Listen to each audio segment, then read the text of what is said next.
સુરતના લાલગેટ પોલીસે 6 વર્ષથી લૂંટપીટ હત્યાના નાસ્તા આરોપીની કરી ધરપકડ। સુરતના લાલગેટ પોલીસ મથક હદ વિસ્તારમાં 6 વર્ષ પહેલા એક મહિલાની હત્યા થઈ હતી। 7/2/2019ના રોજ મહિલાની સાથે લૂંટ કરી હત્યા કરાઈ હતી। 2019માં 2 હત્યારાઓ પકડાઈ ગયા હતા।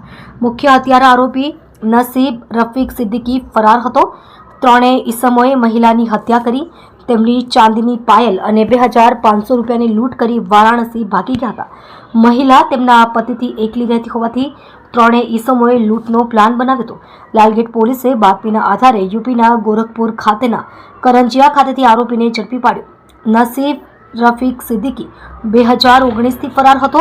હાલ લાલગેટ પોલીસે આરોપીની ધરપકડ કરી કાયદેસરની કાર્યવાહી હાથ ધરી। તમે જોઈ રહ્યા છો ગુજરાત સમ્રાટ news channel. Chief editor Bhavesh પાટીલની સાથે। સુરત શહેરમાં લાલગેટ પોલીસ સ્ટેશન વિસ્તારમાં તારીખ 7/2/2019ના રોજ એક મર્ડરનો ગુનો દાખલ થયેલો હતો, જેમાં એક મહિલાની જોડે લૂંટ કરીને તેનું મર્ડર કરવામાં આવેલું હતું।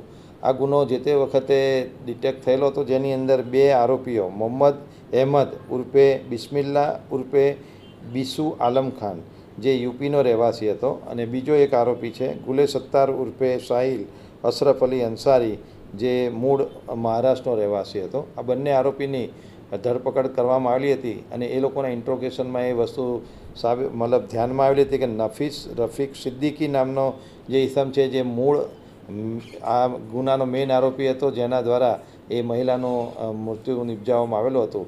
પરંતુ આ નફીસ રફીક સિદ્દીક એ છેલ્લા 2019થી ધરપકડ ટાળવા માટે છુપાતો ફરતો હતો, અને પોલીસ આની અંદર મહેનત કરી રહી હતી। પરંતુ હ્યુમન ઇન્ટેલિજન્સ દ્વારા લાલગેટ પોલીસને માહિતી મળેલી હતી કે આ ઈસમ યુપીની અંદર છુપાયેલો છે, તો પોલીસની ટીમ સતત તેના વોચમાં રહી અને ગોરખપુર કરંજાવા ગામ ખાતેથી આ જે આરોપી છે નસીબ રફીક સિદ્દીકી એને અત્યારે અટક કરેલી છે, અને યુપીથી એને અટક કરી અત્યારે કાયદેસરની કાર્યવાહી હાથ ધરવામાં આવેલી છે, અને અટક કરીને આગળના એના રિમાન્ડ અને જે કંઈ વિધિ છે એ પોલીસ દ્વારા કરવામાં આવશે।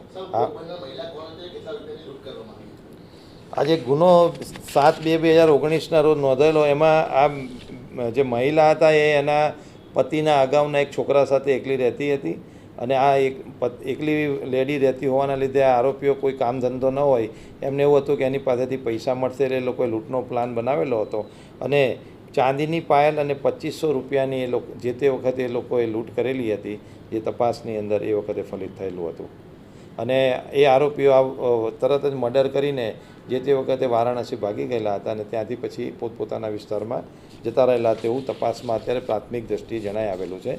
આરોપીને અત્યારે પોલીસ કસ્ટડી રિમાન્ડ મેળવવામાં આવશે, અને આટલા જે 6 વર્ષથી નાસ્તો ફરતો હતો એ ક્યાં ક્યાં છુપાયો, એને છુપાવવામાં કોણે કોણે મદદ કરી, આવા તમામ વિષયો પર પોલીસ ઊંડાણપૂર્વક તપાસ કરશે। Thank you.